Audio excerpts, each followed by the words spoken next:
Hello দর্শক, আসসালামু আলাইকুম।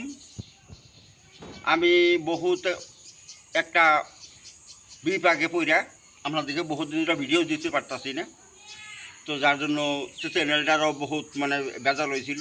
চ্যানেলটা ঠিকঠাক করতে করতে মোটামুটি বহুত একটা টাইম গেল।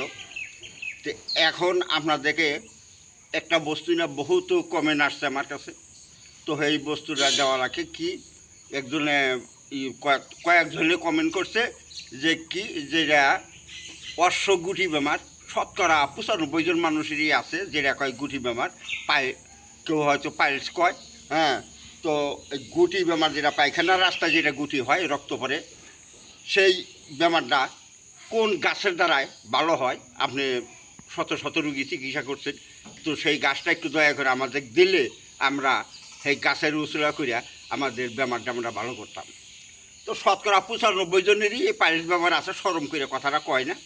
তো গাছটা আমি এখন আপনাদের সম্মুখে আমি নিয়ে আসলাম, গাছটা আপনাদেরকে দেখাবো। কিন্তু এই গাছটা দেখার আগে, জানার আগে, যে আমার ভিডিওর মাঝে সাবস্ক্রাইব করছেন তার জন্য অনেক অনেক ধন্যবাদ। যে সাবস্ক্রাইবার করেন নাই তাকে অনুরোধ করবো আমার ভিডিওর মাঝে সাবস্ক্রাইব করবেন। যে ফেসবুকে যে দেখতেছেন আমার পেজটা ফলো করবেন। হ্যাঁ, এই আজকের মতো এই পর্যন্ত রাখলাম কথা।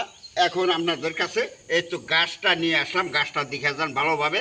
গাছটা তো সবাই চিনেন, এই গাছটাকে সবাই চিনেন, এই শিয়ালমুচি গাছ।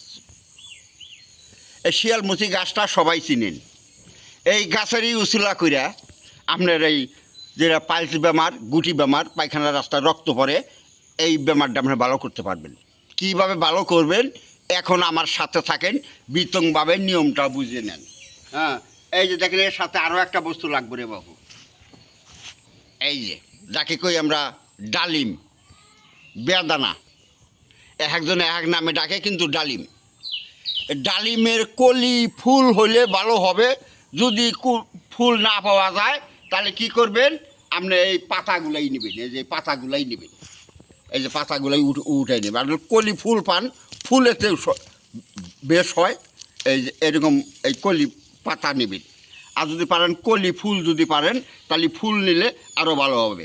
এই শিয়ালমতির মোতা, এই যে দেখেন এরকম এই চারা গাছ, যে এরকম চারা গাছে দেখি উঠান রাখবো। এই যে দেখেন, এই যে এই শিয়ালমতির মোতা নেবেন, শিয়ালমতির মোতা নিলেন, আর ডালিমের পাতা নিলেন, এক আস্তর কইরা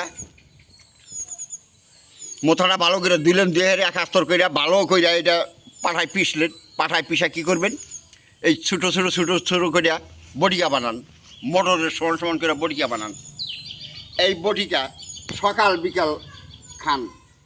এই বটিকা যখন আপনার সকাল বিকাল খাবেন, সকাল বিকাল এই বটিকা খাওয়া যখন 7-10 দিন যখন যাওয়ার পরে দেখবেন কি আপনার রক্ত পড়া, হ্যাঁ, হয়তো যেটা গেঁজা, এই গেঁজা হয়েছে, রক্ত পড়া বন্ধ হয়েছে, গেঁজা আস্তে আস্তে মরা ধরছে।